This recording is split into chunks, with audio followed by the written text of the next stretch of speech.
my name is Caitlin Savannah, for those of you who I don't know yet. Hi, I'm actually in New Mexico right now, but I live in Northern California, and I'm on the national leadership team for Move to Amend. And I want to introduce to my left on your screen is Lindsay from Kansas City Move to Amend. And Mary is going to be doing the presentation for us. And she'll get started in just a second, but for those of you who are just joining in, I just want to make sure you know how to do everything. If you need to send us a message, I'm going to actually set the chat to where only the presenters see it. So now if you have any kind of problem, you can let me know by chatting it left of your screen. If you're on the phone, please make sure that you press *6 so that you're on mute, so that we don't hear any background noise where you are. And then on your computer, we'll hold the questions until the end so Mary can get through her presentation. But when we get to that point, you'll go up to where it says I'm mood on the top bar of your screen, and you'll see the blue button there that where you can click it to raise your hand. And then we'll take folks off mute so that you can ask your question. And as I said at the beginning to the folks who were here a little early, the software that we're using here, AnyMeeting, just did a major update, so this is kind of new, this ability for you to ask your question directly. So hopefully it'll all work, but if it doesn't, the fallback will be that we'll go back to being able to chat your question, and then I'll read it so that everyone can hear it. So without further ado, I'll turn it over to Mary to get started. Thanks, Caitlin. The reason I think that Caitlin invited me to do this presentation, this webinar, is because we can't all be David Cobb. In fact, no one can be David Cobb except David Cobb. And ordinary people, such as myself, can do presentations, and in that way can reach out to many, many people, many organizations, can really do more than the one-to-one kinds of things with campaigns and all of that, which isn't to minimize the importance of those, because they are essential, and a great deal of information gets conveyed in the one-to-one format. But presentations are an alternative. And so that's what I'm doing. I'm doing a model presentation. I have never done a presentation without an audience, a live audience, before. And so I may come across rather wooden and that sort of thing. That I think anybody can do what I am doing. On the screen right now is obviously not the kind of slide that ordinarily you'd want to convey a lot of information, but before I actually start a presentation, when people are arriving and that kind of thing, I either have up something like this. This presentation is to the League of Women Voters, and so the quote I have up there is from press release the day that the United decision came down by the then president of the League of Women Voters nationally. And so people, that slide would be up there for a while. So people are sitting down and getting settled to, read it and understand the importance of it. I do that with other groups too, if it's something where I can find some really good information that would be pertinent to the presentation. Otherwise, if it's a more lighthearted thing, I have slideshows of cartoons. Okay, now I know that nothing ever works. With corporate personhood or many equal speech or Citizens United, something like that. But in this case, this slide would have just been up for a while. Actually, and then we're going to have this. Are you, Caitlin? Yeah, it sounds like, I'm sorry, it seems like this system, I can't actually turn off the people who are on the phone. You have to mute yourself. So if you're on the telephone, please make sure to press *6 to put yourself on mute. Sorry for the interruption, Mary. And that phone is on my end, but it should stop the second. Okay. The next slide that I have up is just the name of whatever the presentation is. Sometimes I name them, sometimes the group will tell me what they would like the name to be, and obviously that affects a little bit the presentation that I give. Either I, at this point, will say that I'm going to move to amend and what our goals are, or in whoever, sometimes they explain what move to amend is and what we are about. Since everybody I assume that's watching this is with move to amend, I guess I will say that our most fundamental specific goal in move to amend is to amend the U.S. Constitution to say that corporations are not people and money is not speech. And that hopefully by the end of a presentation, the audience understands why these are so important.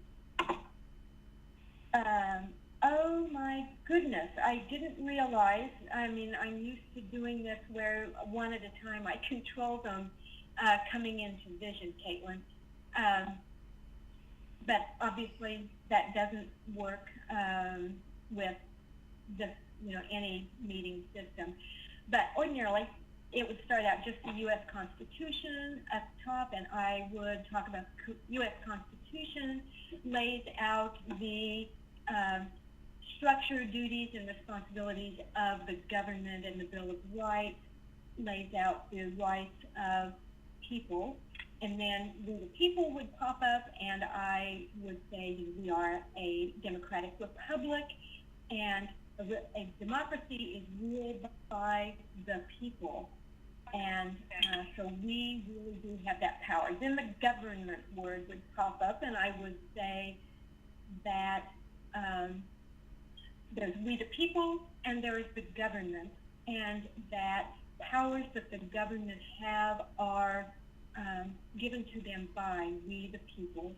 Then I go back to the we the people side and say that we are free and sovereign, which means that the power ultimately lies with us. Then I would click to have subordinate and accountable pop up and would say that the government is subordinate and accountable to we the people, then that we the people have individual rights, and that the government has collective duties to us, we the people, that we are private, we have privacy rights, that the government is public, and that there should be transparency.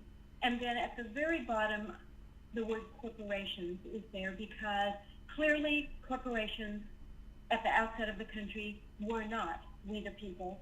They, then and now, corporations are a creature of government and not people. All right, the early America was profoundly different than it is now.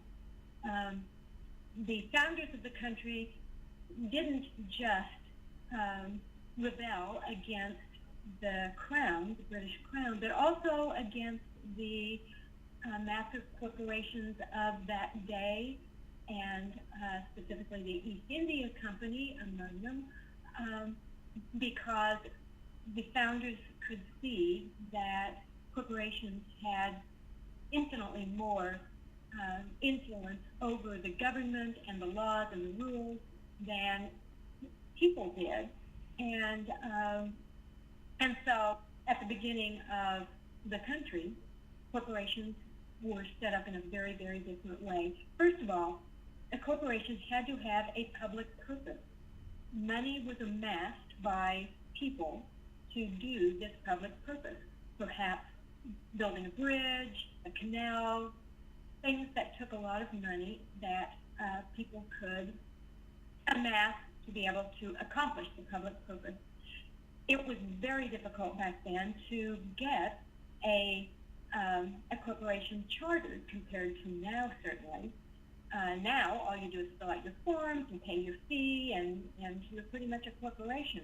But then, literally, the corporation had to be passed by legislature in a vote. And charters were time limited, and again, for that very specific purpose. Back then, corporations could not influence elections or legislation. They couldn't even lobby. Very, very different, obviously, from now. They were terminated if they did any kind of public harm. Obviously, very different from the way things are now. And profit was incidental. It was desirable, but the purpose wasn't profit first. The purpose was whatever the public purpose was.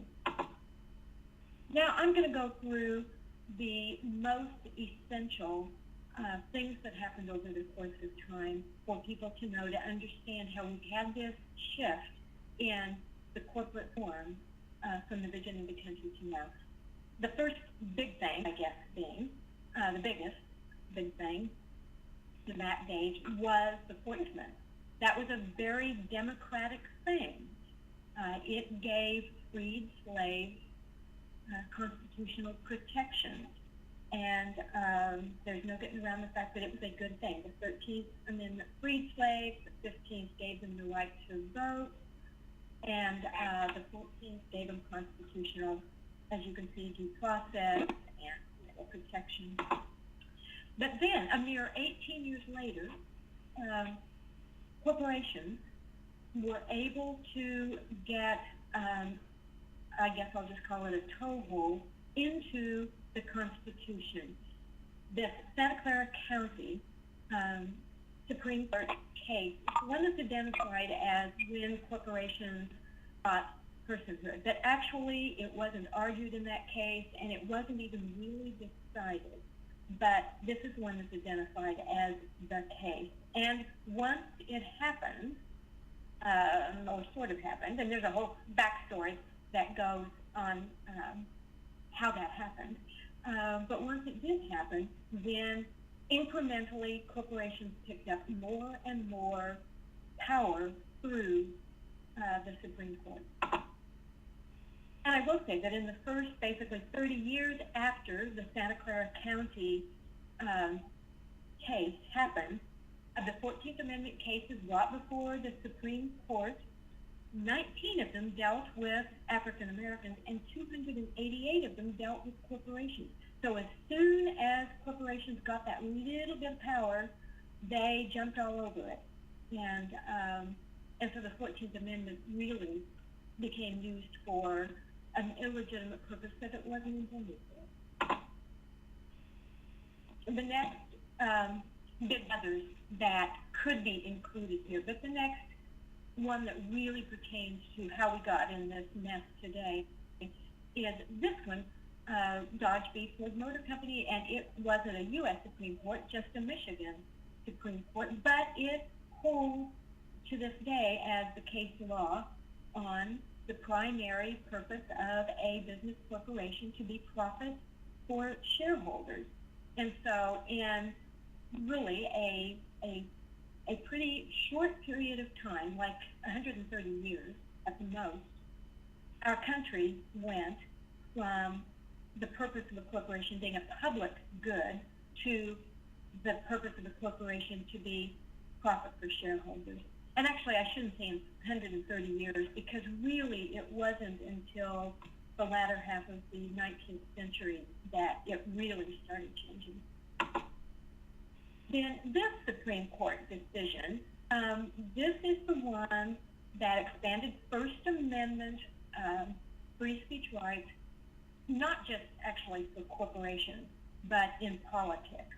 So this is where the money equals speech decision comes from, because in this decision it was that political money is essentially equivalent to free speech on political expenditures, not necessarily donations, but expenditures, and that is still to today as far as corporations come. This decision in 1978 is the first time that corporations won the First Amendment right to spend money, and it was just on ballot initiatives and referenda, but this was a really big one, because as far as our political process goes, elections go, this is the first case where corporations got that power. And I do want to say, a lot of people think of what we are about as a very progressive, liberal kind of cause, but Chief Justice Rehnquist wrote the dissent in this decision, and to the day he died in 2005, he never bought that corporations were entitled to constitutional protection. And he, of course, was a very conservative Chief Justice of the Supreme Court. In fact, here is there's no time to read it, but here is a quote from his dissent in that case, the Bellotti case, in which he basically said that corporate constitutional rights had never been squarely addressed by any previous decision of the court. He's talking about Santa Clara County back in 1886 when he said that, when he wrote that. Okay, so then we leap forward to 2010 in the Citizens United versus Federal Election Commission decision. And that is the one that freed corporations and unions to spend unlimited money supporting or opposing candidates or issues in elections. It dramatically expanded the free speech protection of corporations. They already had it, as you know, from that prior case, but it really expanded it, the Citizens United decision did. This is the logo of Citizens United, the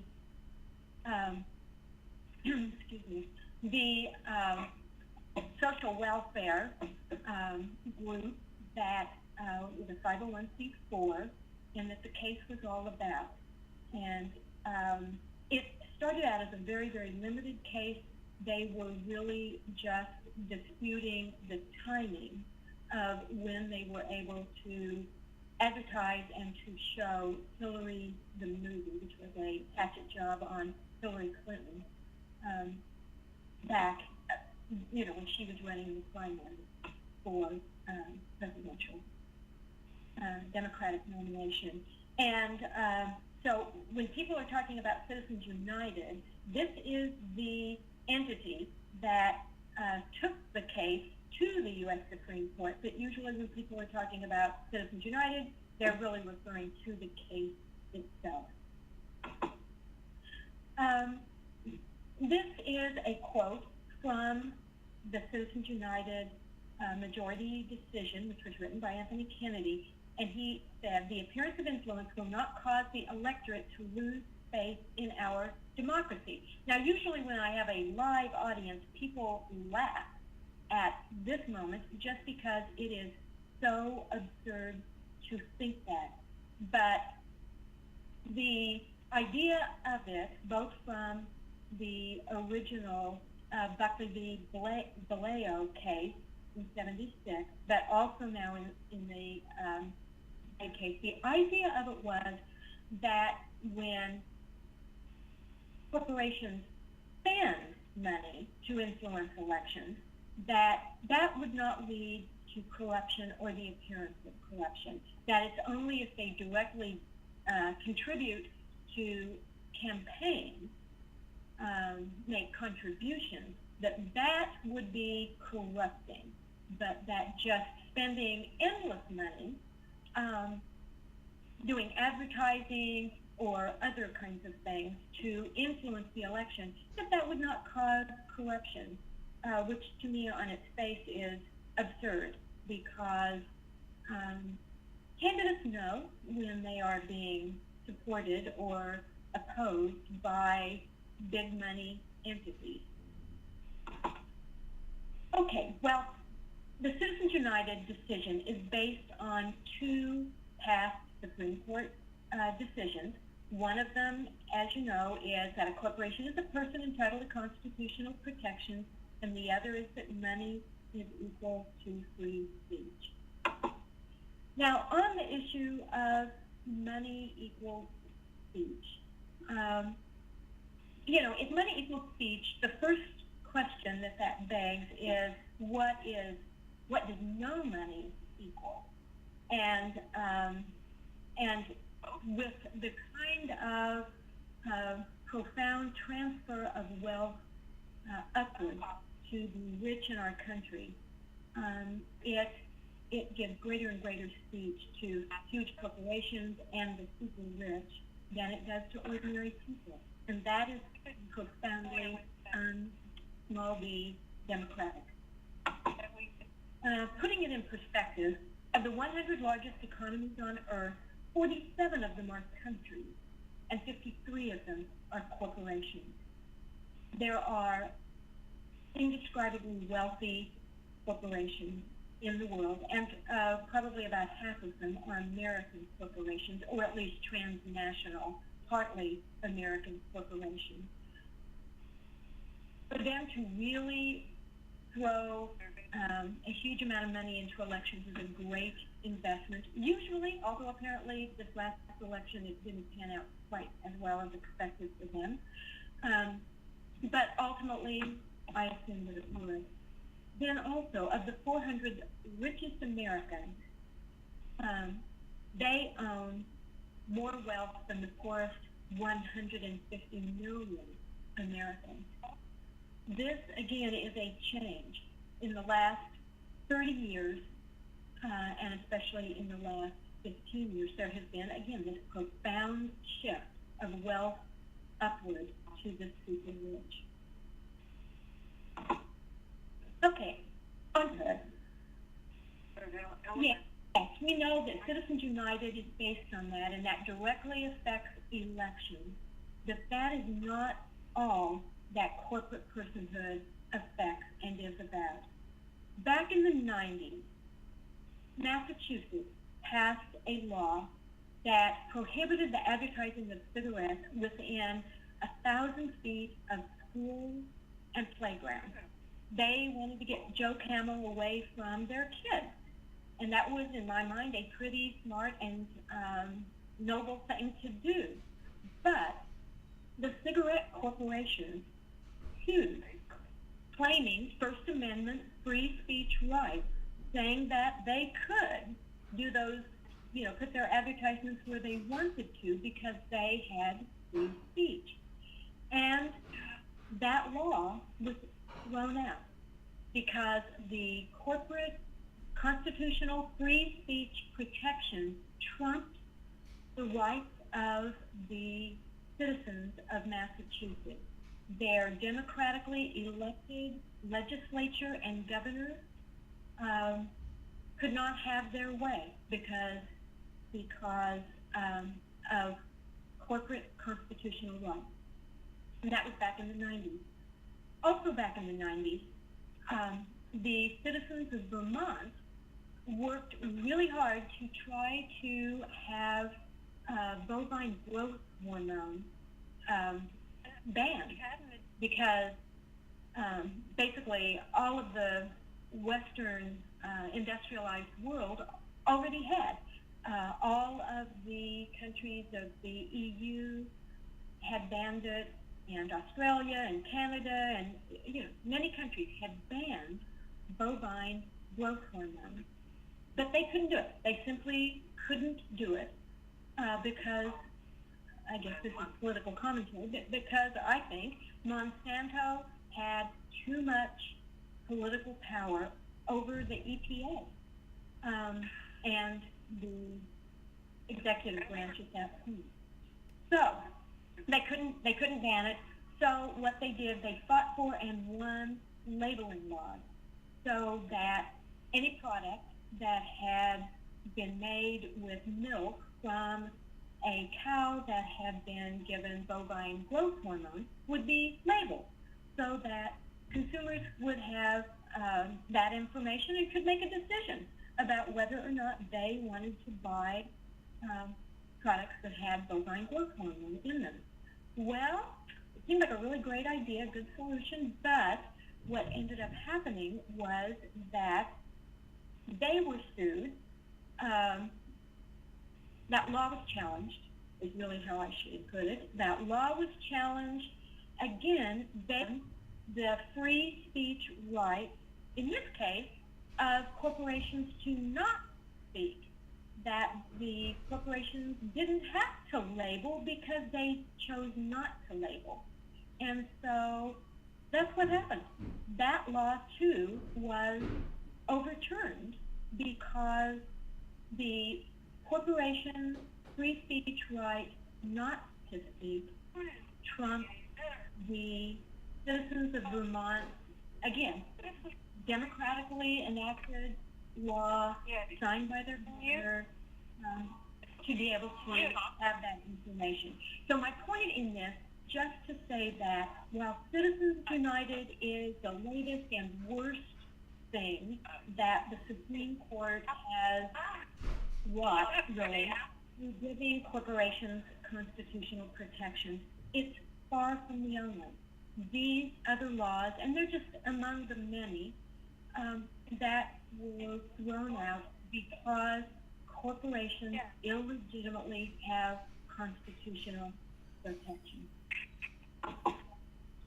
I do want to make a distinction here. We, the people, have unalienable constitutional rights. When in the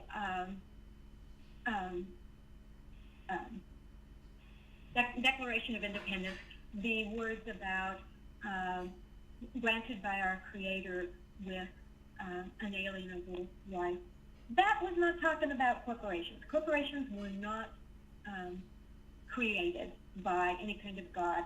They are creatures of government. So we are the ones, we human beings are the ones who have unalienable constitutional rights. Government has powers conferred by we the people, and corporations have privileges that are granted to them through their state charters. And some really important, big ones, powerful ones, like limited liability and perpetual life, property ownership, and those sorts of things.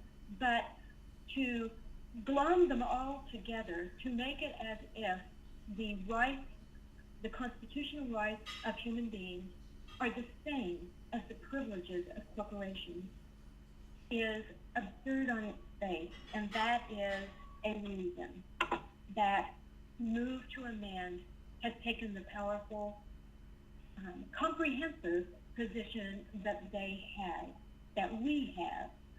What we seek to do is to amend the U.S. Constitution to affirm that only human beings and not other entities, whether they're corporations or unions or 501c4s or anything, have constitutional rights, only human beings do, and that money is not equivalent to speech. And so it can be regulated in the political process. We must make it crystal clear. The word corporation is not in the Constitution, and yet over the decades, Supreme Court justices have interpreted it into the Constitution. And money is mentioned 6 times in the Constitution, but none of them are saying that money equals speech or anything remotely like that. It's all having to do with issuing money and that kind of thing.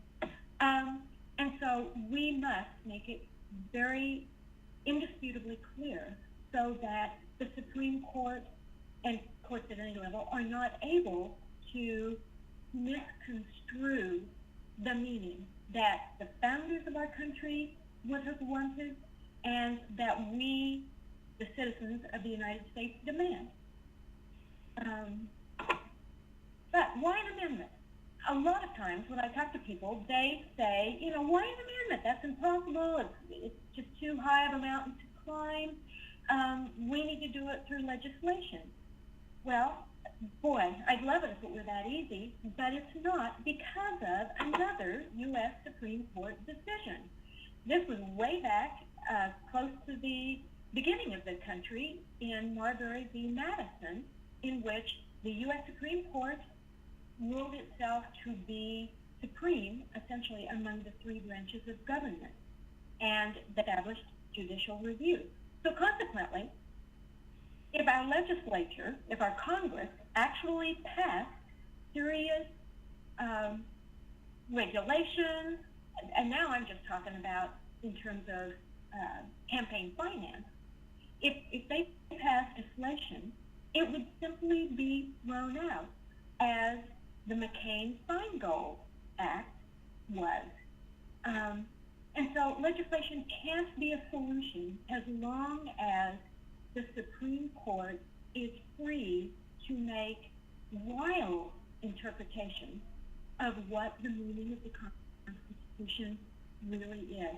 So we, the real people of the United States, have only one serious remedy for our situation, and that is to amend the U.S. Constitution on both of those grounds. If we do only corporate personhood, if we eliminate that, money being speech will simply give route for corporate money as well as money of million and billionaires to get into our elections. But if we do only money equals speech, then corporations are still going to have an immense amount of power to have laws overturned, and all, just as I said about those two back in the 90s. So this is one where we have to do them both, because it will be an immense effort. And if we actually, when we actually get a constitutional amendment, if we don't do the whole thing, it would probably be another generation before we have another shot at it. These are just some common objections that people have. I think in the interest of time, I'm not really going to go over them, but we can talk about them in, if people want to, because these are common questions that people bring up to me. So, move to amend. Again, now I'm pretending, that I am speaking to the League of Women Voters, and at this point, I am telling them how I hope that I have been able to make a compelling case. And actually, in the case of the League of Women Voters, in their national convention this past summer, they are so focused on wanting to remedy Citizens United that they are looking to do anything that is consistent with their values, and they use the language up to, but not limited to, a constitutional amendment. So they are seriously thinking about what we are thinking about.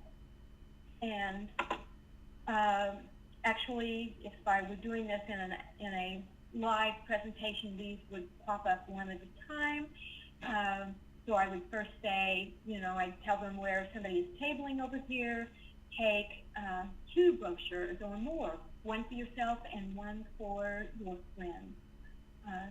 Help us educate people. I would ask them to sign up for emails. I no longer refer to it as the petition, because now that we've done a petition, it becomes confusing to talk about the move to amend form as a petition. So we refer to it as a supporter sign-up list. I ask people to let us know about other organizations that they are involved in where they might be interested in learning this information, because we are happy to, take our presentation to anybody. And then the last thing is, in this case, that I ask them to let the League of Women Voters at every level, including the national level, know that they support Move to Amend and our method of doing the comprehensive amendment.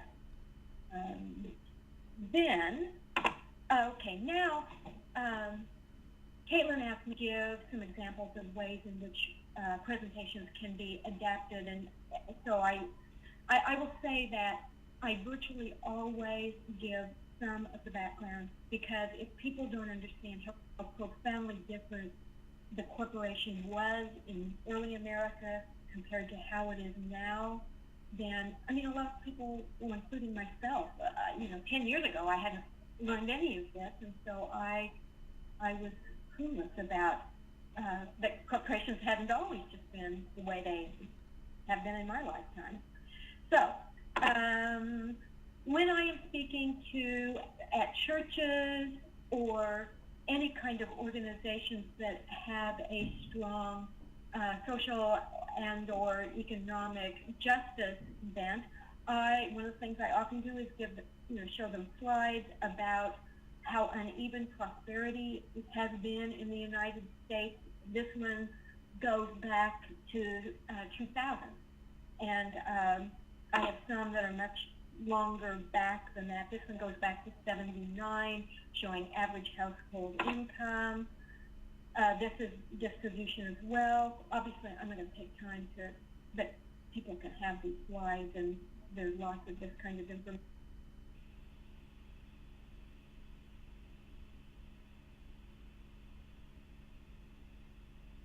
The money of Sheldon Adelson is the whole big orange circle, and what he gave was the little yellow dot, and then the money of the average family is the dot at the end, the period at the end of the sentence. This is also what I do for social justice, and actually what I say after having given the presentation is, okay, this is Martin Luther King. He says the arc of the moral universe is long, but it bends toward justice. And what I say is that the arc of the U.S. Supreme Court is not that long, but it does not lean toward justice. It leans toward corporate power. However, the arc of amendments to the Constitution in the United States do bend toward justice and toward democracy. And it's sometimes I actually go over the various amendments that are so very, very pro-democracy. Okay, for conservative groups, I am more likely to quote Thomas Hoenig. He used to be the president of the Kansas City Federal Reserve Bank. He's a very good man, and yet, this is a quote from an op-ed he wrote in December of 2010. I won't read it to you, but you get the idea. That's conservative. Here's another quote of his, and also with conservatives, I do make a big deal about Justice William Rehnquist because he was a very conservative man who would never go anywhere with. With the Sierra Club or other environmental groups, I often show them specific things from the Sierra Club website, like this right here.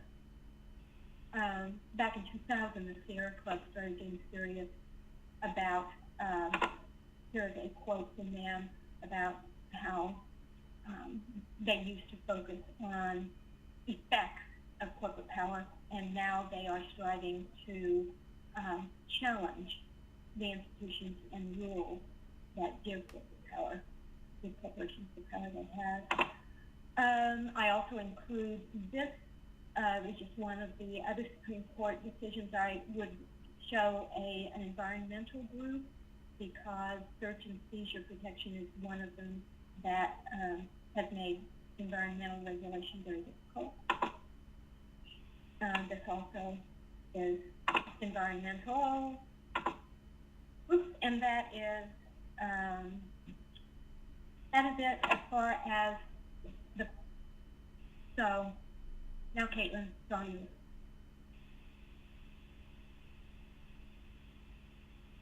I can't hear you. I don't know if others can, but I can't hear you, Caitlin.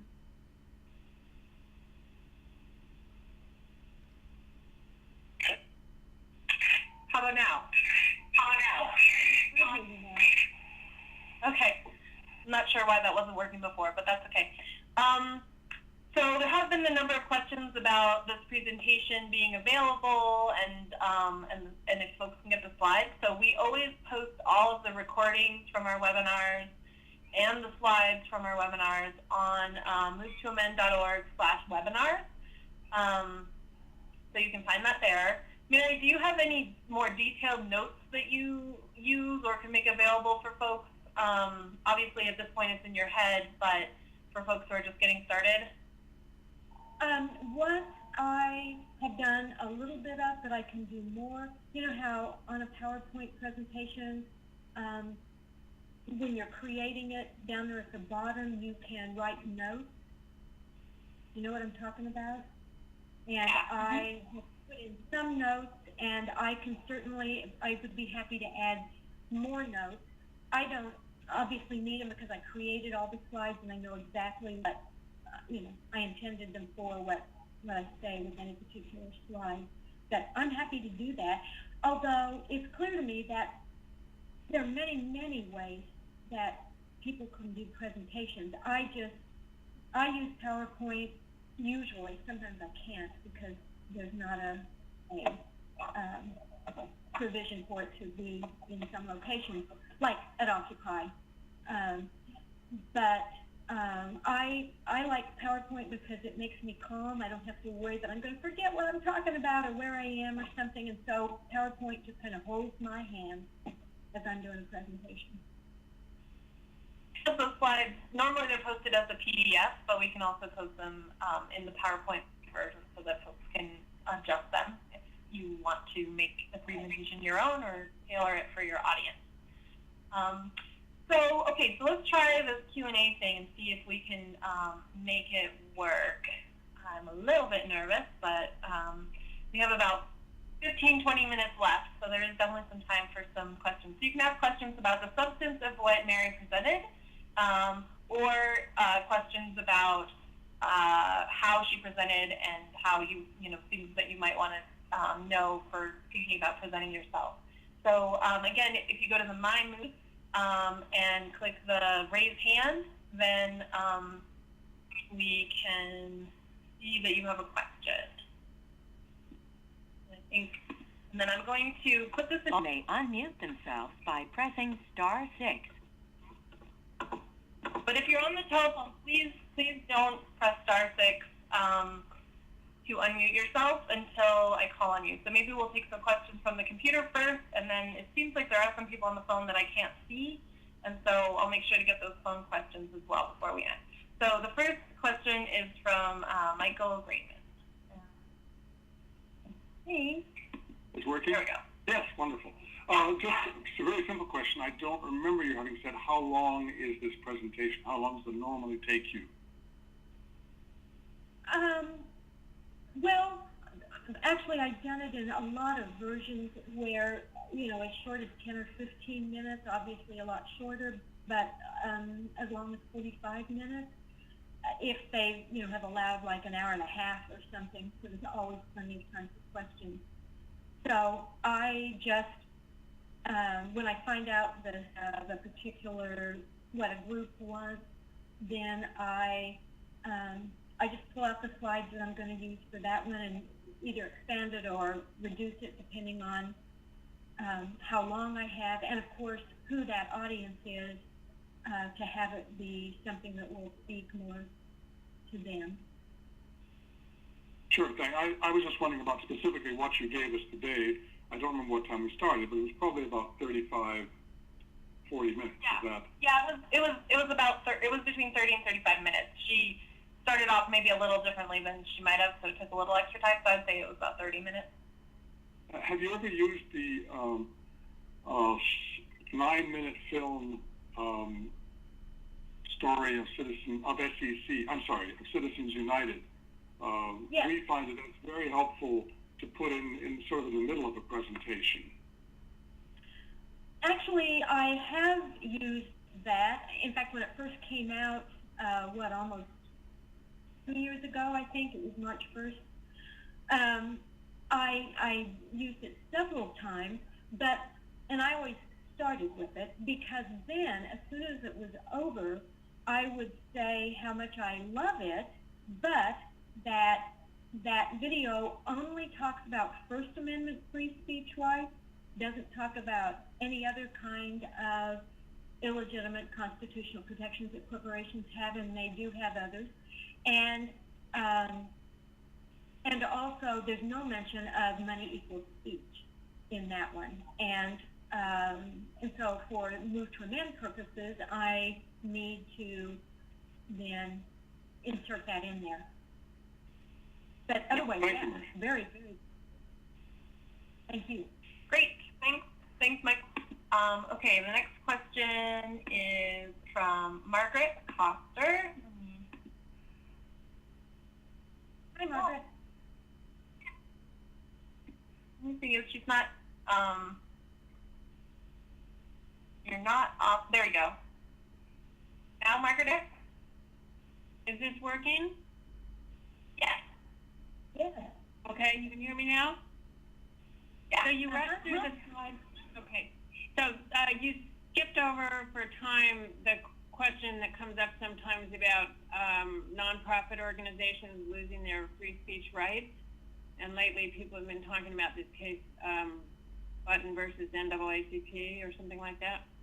So I just wondered, what is the answer that you give to that about free speech rights for advocacy organizations, nonprofits?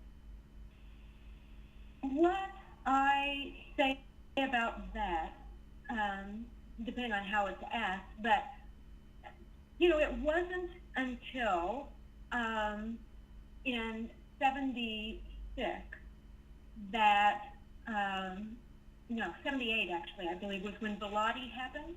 And that was the first time that corporations got expressly free speech on political giving. And so in a sense, that was the beginning of political free speech for corporations per se. And so, like if I'm talking to the League of Women Voters, I will ask them, do you feel like you have more free speech now since, Buckley happened? And, and they don't, and neither does the Sierra Club, and neither does anybody. That is, that's really a red herring, a straw man, a something. That it really is a bogus claim. At least that's my opinion. Caitlin, what's yours?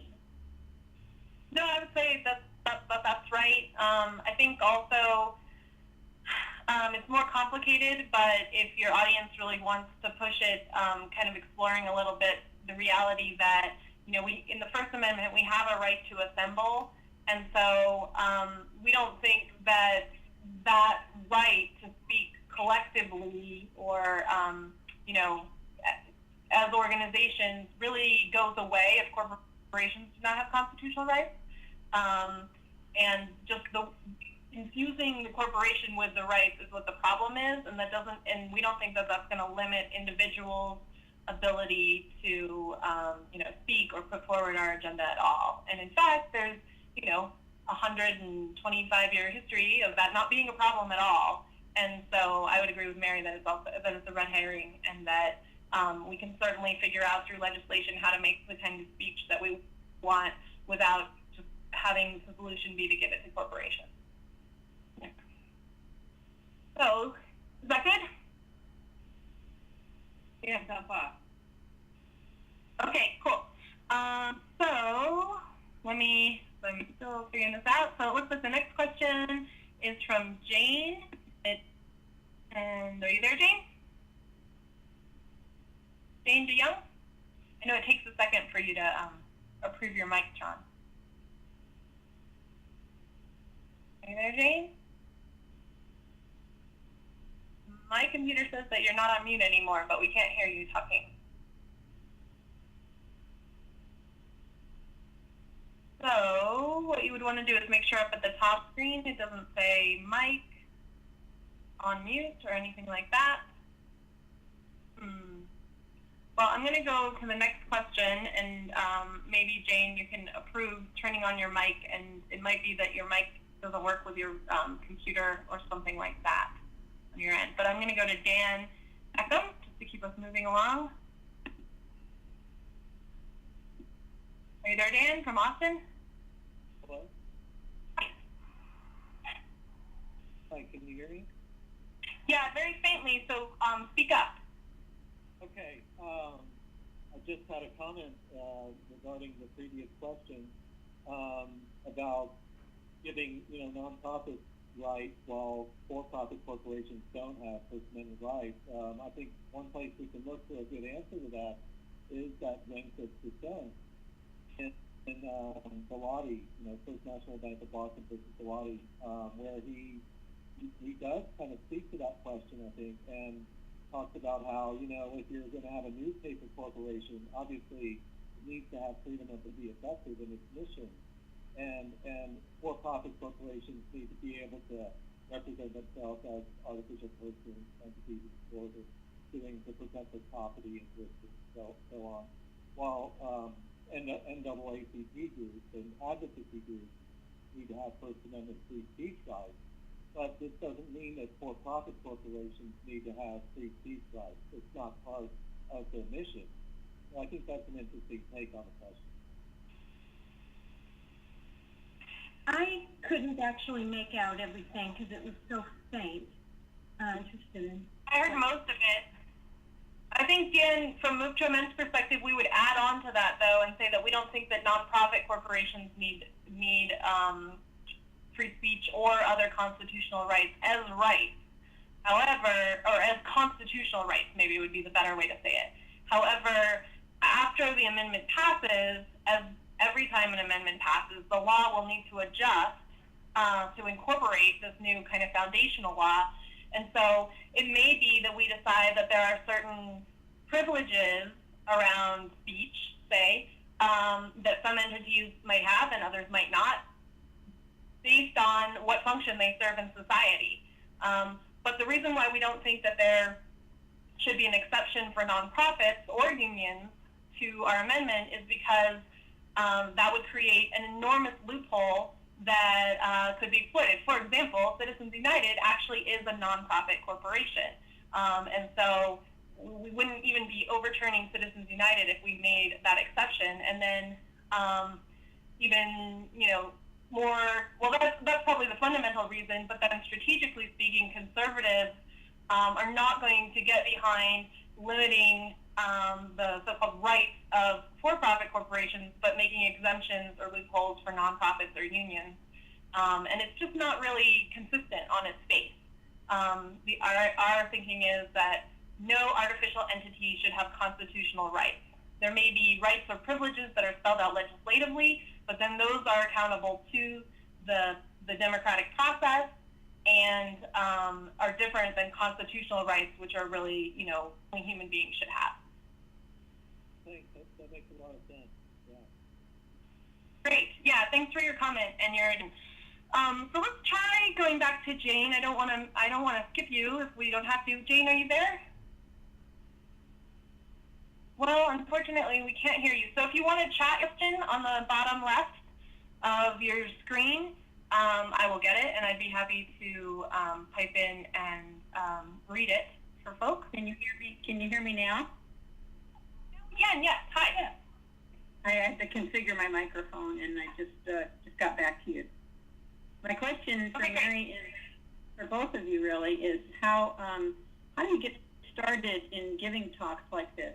How do you get educated so that you have the depth to be able to field questions and be confident that you're being able to anticipate objections and so on?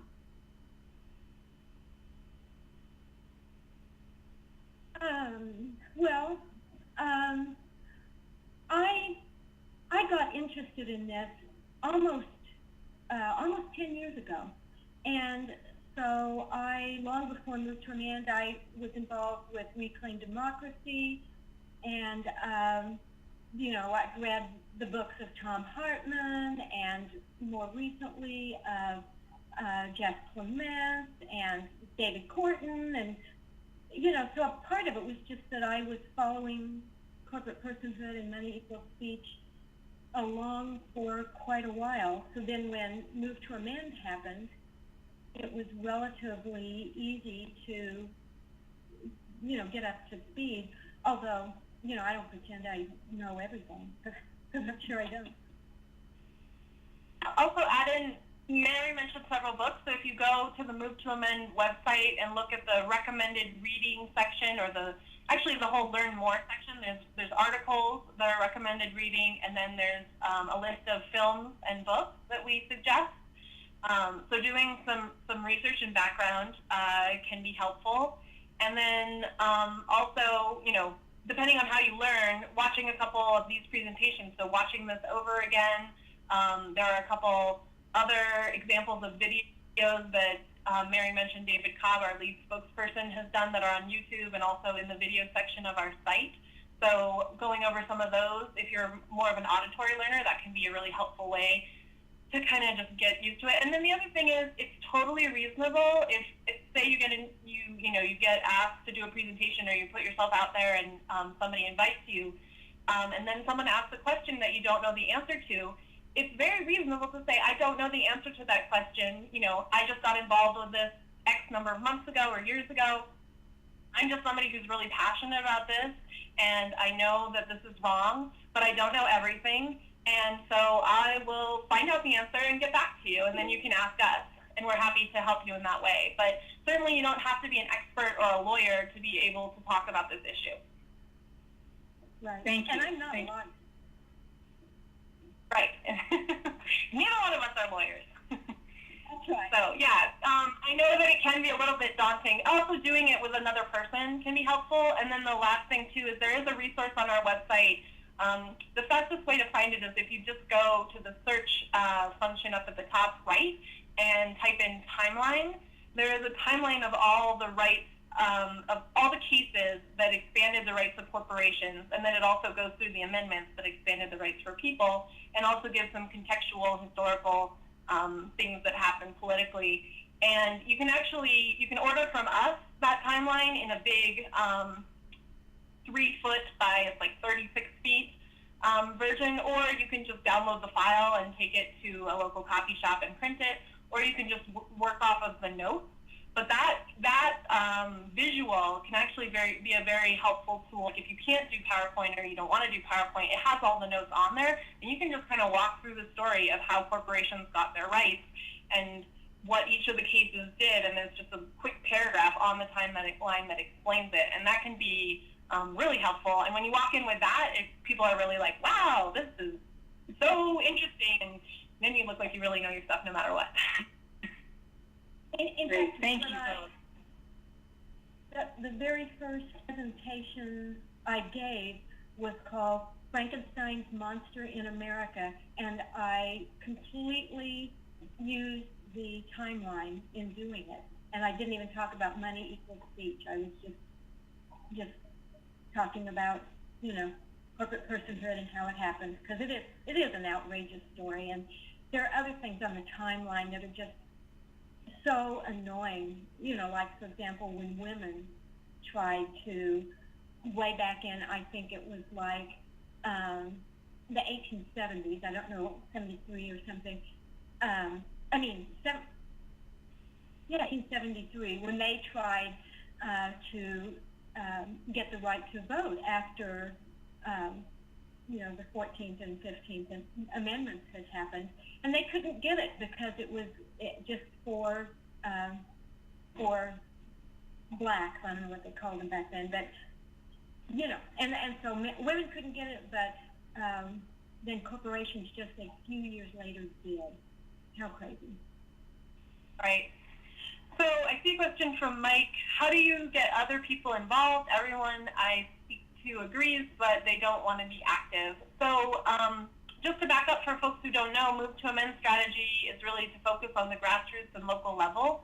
And right now we feel that what we need to be doing is education and consciousness raising, which is why presentations like this to community groups are really important as a way to get the word out and get people plugged in. And so if you live in a community that doesn't have a local affiliate, we have about 150 affiliates around the country. Mary is with our Kansas City group. But if you're in a community that doesn't have a local group, then you can certainly start one up. And there are a lot of resources on our website for how to get started.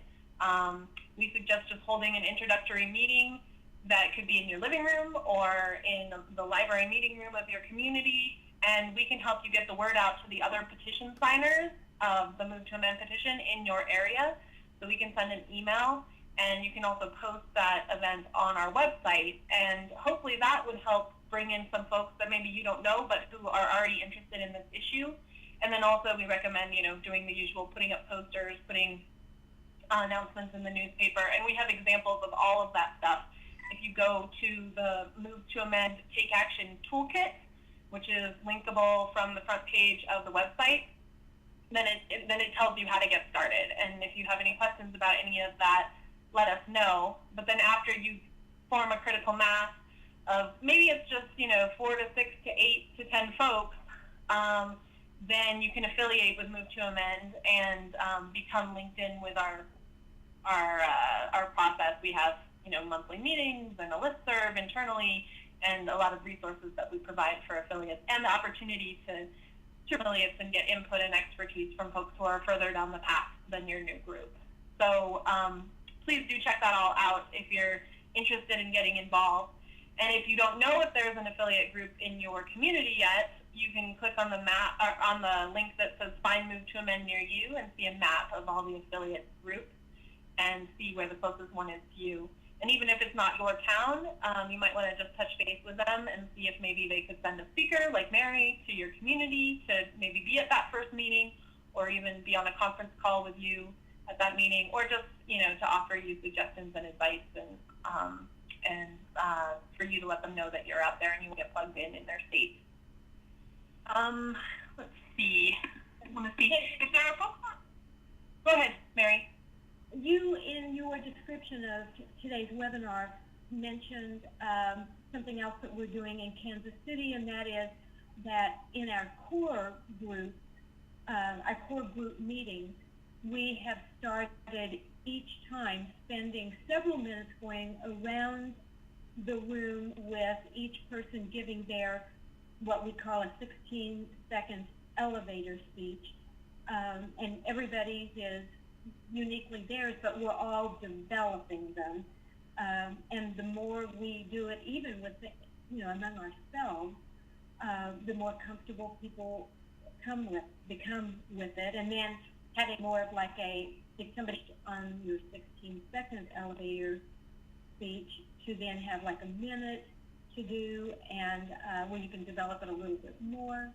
And then ultimately with the idea of having more people in Kansas City who actually are out doing presentations. But just being able to have things to say when you're tabling, and where you're just prepared to talk to people, is essential, I think. And so does everybody in my...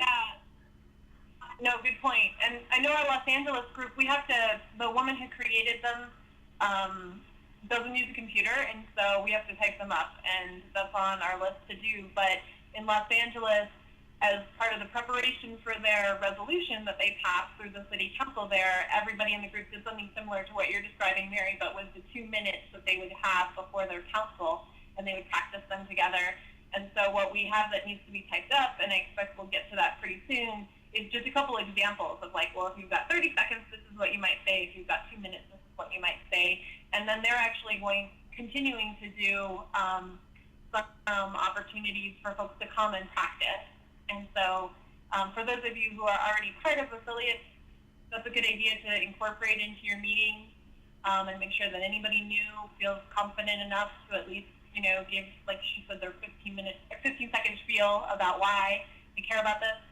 And then as you go out and table, to actually do some practicing and role-playing to just get used to the kinds of questions that people ask and how you might respond. But definitely the main thing I would say is it's always okay to say, I don't know the answer to that. I don't know that. I don't know about that, but I do know about this, and I will find out.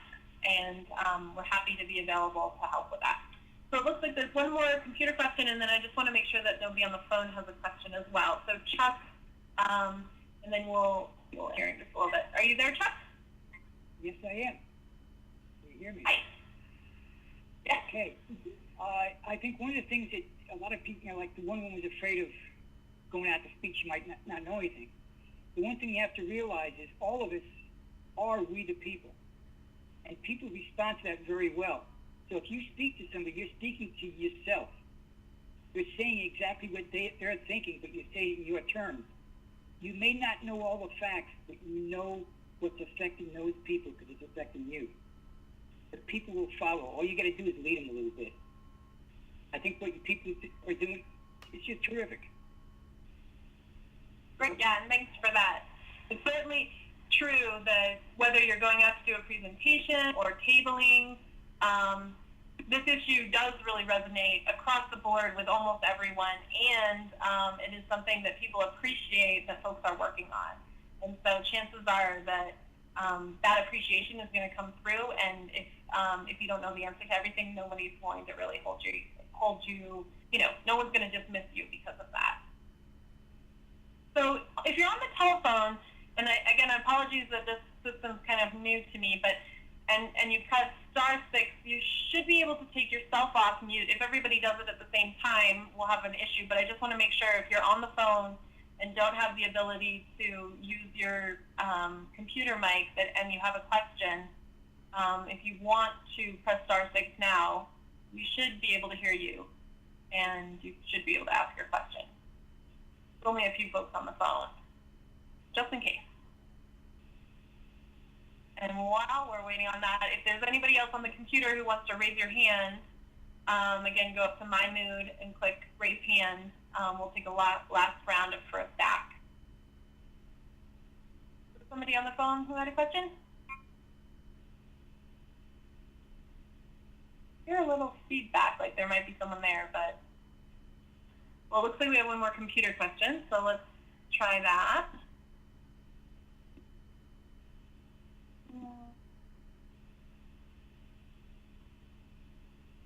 John, I'm trying to take you off mute, and it is not working. Can you unmute yourself? Oh, there you go. Actually, just took Jim off mute. Are you there, Jim? Yes, I am. Hi. Yes. I have an application in to start a group here in Las Vegas, and what step do I take next to get with you guys to get affiliated? Once you apply for affiliation, the next step is to join for an orientation call, and normally I respond with the 2 upcoming dates. We try to do them every week if we have a bunch of affiliates in the pipeline. So I know, Jim, that you responded a while ago, and I sent you an email letting you know about dates upcoming. But if we are past those 2 dates, then I can just make a note now to follow up when the next 2 are. But we just need at least one person from your group, ideally several, just so that everyone can hear all of the information. And we just do an orientation call just to let you know everything you need to know about how to plug in, and an opportunity for you to ask any substantive questions you may have. Okay, great. And one question, do you send out emails to everyone that's listed on the application for the group, informing them of when the orientation will be? Yeah.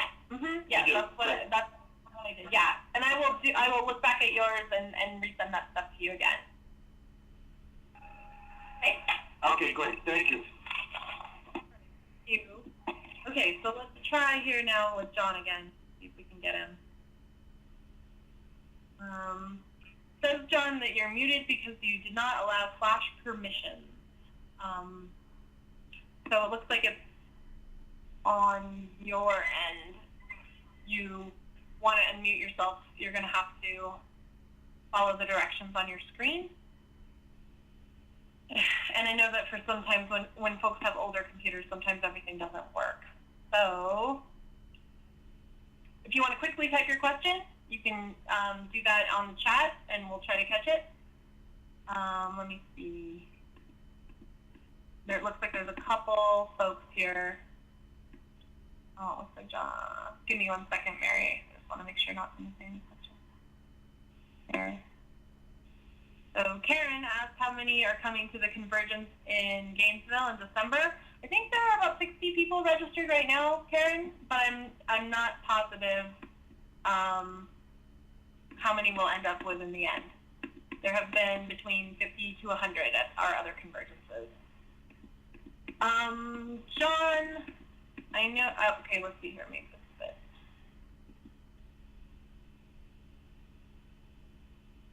I see a couple comments from you, but I'm not seeing a question. A little bit hard for me to see the full share. I'm sorry for this delay, but I just want to catch John's question because it looks like he can't do audio on his computer.